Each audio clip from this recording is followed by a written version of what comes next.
Good morning అండి. మొదటిసారిగా మా హ్యాప్ ఛానల్ వీడియో ఇచ్చిన వారు సబ్స్క్రైబ్ చేసుకోండి. కావాల్సిన ఇన్ఫర్మేషన్ కోసం కామెంట్లో తెలియపరచండి.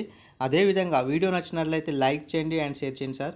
ఈ వీడియోలో వచ్చినటువంటి ఒక బిగ్ బ్రేకింగ్ అప్డేట్ ఏంటిదంటే, మనకు జూలై 15న జాబ్ క్యాలెండర్ ప్రకటన ఉంటుందనేసి ఒక అప్డేట్ అయితే ఇప్పుడే రావడం జరిగిందండి.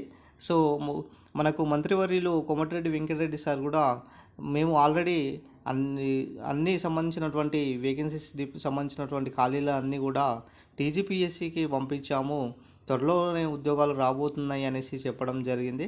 సో ఈరోజు మనం ట్విట్టర్ వేదికగా చూడొచ్చు. అదేవిధంగా ఇక్కడ చూసుకున్నట్లయితే ఈ జూలైలో జరిగేటటువంటి వరుస కార్యక్రమాలు కనుక చూసుకున్నట్లయితే జూలై 4న విద్యార్థులు నిరుద్యోగులు జూలై 4న సెక్రటేరియట్ ముట్టడి చలో అసెంబ్లీ అనే ఒక కార్యక్రమాన్ని చేపడుతున్నారు. సో దాని తర్వాత మనకు జూలై 10న క్యాబినెట్ మీటింగ్ ఉన్నదండి. సో ఈ క్యాబినెట్ మీటింగ్లోనే మనకు జాబ్ క్యాలెండర్ ప్రకటన సంబంధించినటువంటి అప్డేట్ అయితే రావడం జరుగుతుంది. అదేవిధంగా స్థానిక సంస్థలకు సంబంధించినటువంటి అప్డేట్ అయితే రావడం జరుగుతుంది. ఎందుకంటే మనకు హైకోర్టు రీసెంట్గా సెప్టెంబర్ 30 వరకు ఎలక్షన్స్ నిర్వహించాలనేసి చెప్పడం జరిగింది కదా.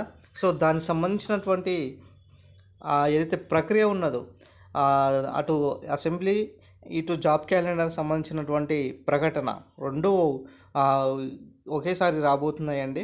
సో మొత్తానికైతే జూలై 10న వచ్చేటటువంటి బిగ్ బ్రేకింగ్ అప్డేట్ ఏంటంటే జాబ్ క్యాలెండర్ ప్రకటన చేస్తారు.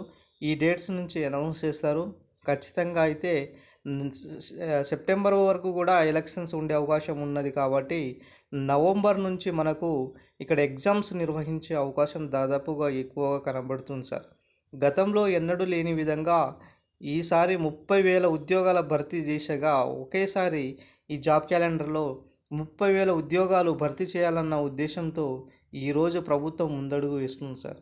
సో దీనికి సంబంధించినటువంటి పూర్తి అప్డేట్ మనం తెలుసుకునే ముందు ఒక చిన్న బ్రేకింగ్ అప్డేట్ ఏంటిదంటే, జీపీఓ సంబంధించినటువంటి ఏదైతే రిక్రూట్మెంట్ ఉన్నదో దీనిని కూడా డైరెక్ట్ రిక్రూట్మెంట్ ద్వారా నిర్వహించాలనేసి సో క్యాబినెట్ మీటింగ్లో చర్చించే అవకాశం దాదాపుగా ఎక్కువగా ఉన్నది సార్. అదేవిధంగా జూలై 10న ఏదైతే క్యాబినెట్ మీటింగ్లో ఉన్నదో మనకు రాజీవ్ యువ వికాసం సంబంధించినటువంటి అప్డేట్ కూడా వచ్చే అవకాశం ఉంది. రైతు భరోసా సంబంధించినటువంటి అప్డేట్ కూడా వచ్చే విధంగా ఉన్నది. సో విద్యార్థులు ఇప్పుడు తక్షణ కర్తవ్యం ఏంటిదంటే, జూలై 15న వచ్చేటటువంటి ఈ యొక్క జాబ్ క్యాలెండర్ ఏదైతే ఉన్నాయో ఈ జాబ్ క్యాలెండర్ సంబంధించినటువంటి ప్రిపరేషన్ ప్లానింగ్ ఏదైతే ఉన్నదో ఇప్పటి నుంచే కంటిన్యూ చేయండి. సో నవంబర్ వరకు మీరు ఖచ్చితంగా విజేతలు అవుతారు.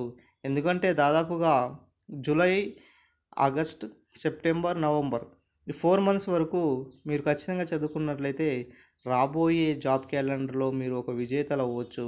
ఖచ్చితంగా సబ్జెక్టును మంచిగా క్షుణ్ణంగా పట్టు సాధించండి.